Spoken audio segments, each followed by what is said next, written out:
Hello friends, my dear students, welcome to the Renaissance Academy of Geosciences Nagpur. So today we are going to discuss shadow zones and the important compositions of the crust और जहाँ पे ज़्यादातर confusing questions बनते हैं और कई बार गड़बड़ कर जाते हैं, ठीक है? So we'll see first, see the composition of crust. Crust किससे बनी है? ऑक्सीजन, सिलिकॉन और एल्यूमिनियम से. Then मेंटल में हमें ओलिविन प्लस पायरोक्सिन मिलता है. जैसे आपने देखा होगा ओलिविन पायरोक्सिन है, ठीक है. दिन 4 में आप जाओ तो आयरन है, निकेल. ये मेजर कंपोजिशन है.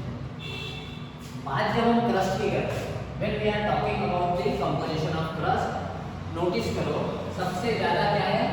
ऑक्सीजन, देन सिलिका, उसके बाद एल्यूमिनियम और आयरन.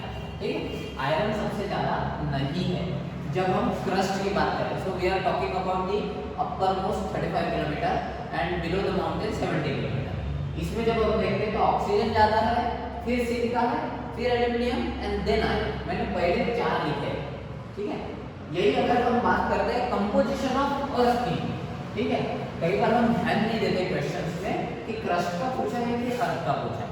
जब अर्थ की बात करेंगे तो अर्थ में आयरन सबसे ज्यादा है, because we are talking about the entire earth, whole earth composition. Here we are only dealing with 35 to 35 kilometre.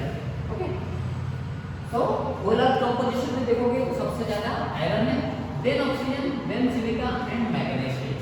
ठीक है, तो जानबूझ के मैंने इनका कंपैरिजन किया है यहाँ पे ताकि आप प्रॉपर्ली उसे अंडरस्टैंड कर सकें. This is the most important concept. Then we'll move toward the shadow zone. अब ये shadow zone हो क्या सकता है? ठीक है, shadow zone क्या है? आपकी प्लेलिस्ट में वीडियो नंबर 3 आपको मिलेगा जिसमें आपको रे नॉमेनक्लेचर मैंने पढ़ाया है, ठीक है. उससे हमें रेस से पता चला and we come to know about the internal structure, different layers of the earth. तो ये जो वेव्स पास हो रही है तो ये पास होते होते एक साइड में, राइट हैंड साइड में मैं क्या कर रहा हूँ, मेरा पी वेव से डिनोट किया है और लेफ्ट हैंड साइड मेरी एस वेव को डिनोट किया है. तो ये जो राइट हैंड साइड है इसमें आप देखोगे मैंने यहाँ पे पी वेव ड्रॉ की है, ये ऐसे ही जाती है. डायग्राम्स में आप देखोगे तो मुझे यहाँ 103 पे पी वेव मिल रही है, लेकिन उसके बाद 143 पे डिग्री पे पी वेव मिलती है. होल सर्कल है तो सर्कल कितना रहता है? 360 डिग्री का. तो 103 से 143. यहाँ पे देखो कोई भी वेव मुझे डिटेक्ट नहीं हो रही. क्यों नहीं हो रही? क्योंकि पी वेव जब लेयर से पास होती है, कंपोजिशन जब चेंज होता है तो उसका रिफ्रैक्शन हो जाता है और ड्यू टू रिफ्रैक्शन वो रिफ्रैक्ट होके ऐसे होती है. तो ये जो रीजन बन गया where no direct P wave detected. ठीक है, तो जहाँ पे no direct P wave detect होती है, नहीं डिटेक्ट होती है, उस रीजन को हम बोलते हैं शैडो जोन. तो यहाँ पे कोई भी पी वेव हमको नहीं मिलती है. कहाँ से? 103 डिग्री से लेकर 143. अब इसमें हम थोड़ा सा प्लस माइनस 5 डिग्री लेके चलो, कभी कभी वेरी करता है book to book, plus minus 2 degree 3 degree, आप मैक्सिमम 5 पकड़ो. तो 103 टू 143. कई जगह आपको दिखेगा 105 से लेकर 145, ऐसा भी आपको मिल जाएगा, है ना.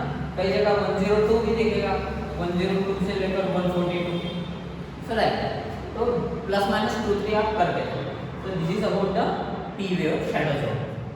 अब लेफ्ट हैंड साइड में आप देखो, यहाँ पे मैंने एस वेव दिया तो हमें एस वेव भी सिमिलर मैकेनिज्म रिफ्लेक्ट होगी. अब होता क्या है, एस वेव लिक्विड से पास नहीं हो पाती, ठीक है. तो वो जब पास होती है तो वो पी वेव में कन्वर्ट होकर पास होती है, इसलिए एस वेव लिक्विड में आपको डिटेक्ट नहीं होगी क्योंकि वो पी वेव में कन्वर्ट हो चुका है, ठीक है. लेकिन पी वेव हमको डिटेक्ट होती है और वापस जब इनर कोर सॉलिड होता है वहाँ पे डिटेक्ट हो जाती है.